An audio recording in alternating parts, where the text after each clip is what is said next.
There are things happening in your home that your children may never see. But they will feel them for the rest of their lives. They may never hear your late-night conversations. They may never witness your quiet forgiveness. They may never understand the tension, or the tenderness. But make no mistake, what happens between you and your spouse, especially in the privacy of your marriage bed, is shaping their future in ways you cannot ignore. Because your marriage is not just about you. It is the environment your children breathe in. And the air they breathe today, becomes the life they build tomorrow. Pause for a moment, think about that. Your children are learning what love feels like, not from what you say, but from how you and your spouse connect, or disconnect. They are forming beliefs about trust, about intimacy, about respect, about commitment. And much of it is coming from what flows out of the most private part of your marriage. The marriage bed is not just physical. It is emotional. It is spiritual. It is sacred. The Bible says in Hebrews 13:4, marriage should be honored by all, and the marriage bed kept pure. That is not just a rule. That is a revelation. Because when the marriage bed is healthy, pure, loving, and unified, it creates a covering over your home. A covering your children will live under. But when that space is broken, neglected, filled with resentment, or disconnected from God, it leaks into everything. Even into the hearts of your children. You may think you are hiding it. You may think they are too young to notice. You may think it stays behind closed doors. It doesn't. Children are emotional detectives. They read silence. They feel distance. They notice when affection disappears. They sense when love becomes cold, or forced, or fake. And what they cannot explain, they internalize. If your marriage bed is full of conflict, your children may grow up believing love is unsafe. If your marriage bed is empty, distant, or neglected, they may grow up believing love is optional, or unimportant. If your marriage bed is dishonored, through betrayal or impurity, they may carry confusion and broken trust into their own relationships. But if your marriage bed is filled with love, honor, patience, and God's presence, your children will grow up with a blueprint for something beautiful. They will know, deep down, what real love looks like. Not perfect love, but faithful love. Not flawless connection, but committed connection. The kind that stays. The kind that forgives. The kind that chooses each other, again and again.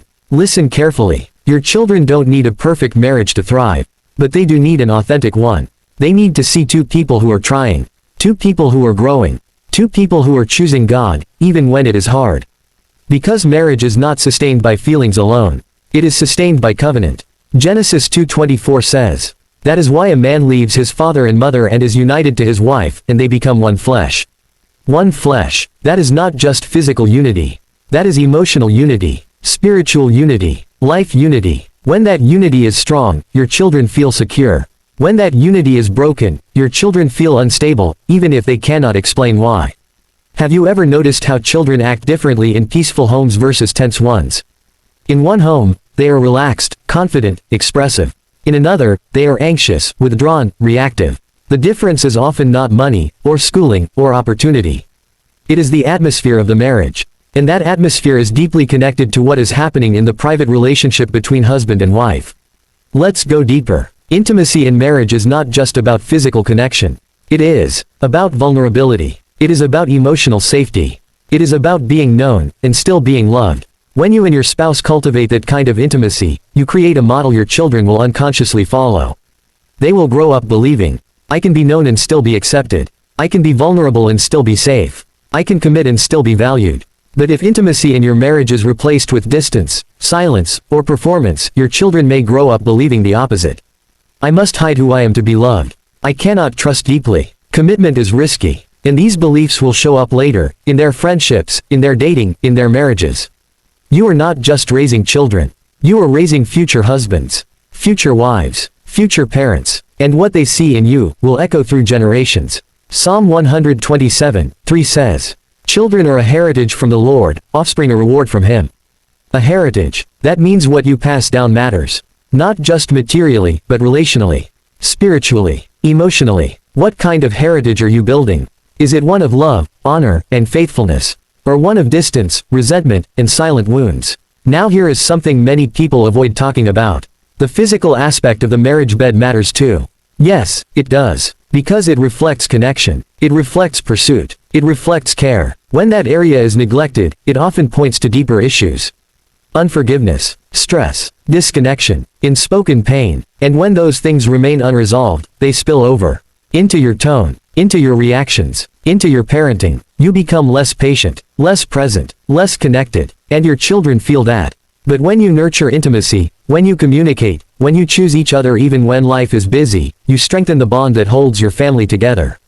And your children benefit from that strength. This is not about perfection. This is about intention. It is about choosing to invest in your marriage, not just when it is easy, but especially when it is hard.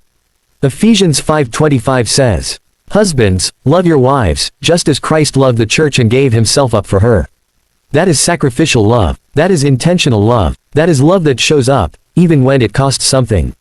And when that kind of love exists in a home, children feel it.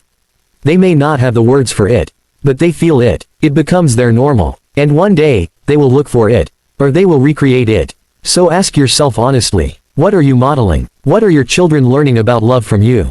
Not from your words, but from your life. Are they seeing affection, or avoidance? Are they seeing respect, or tension?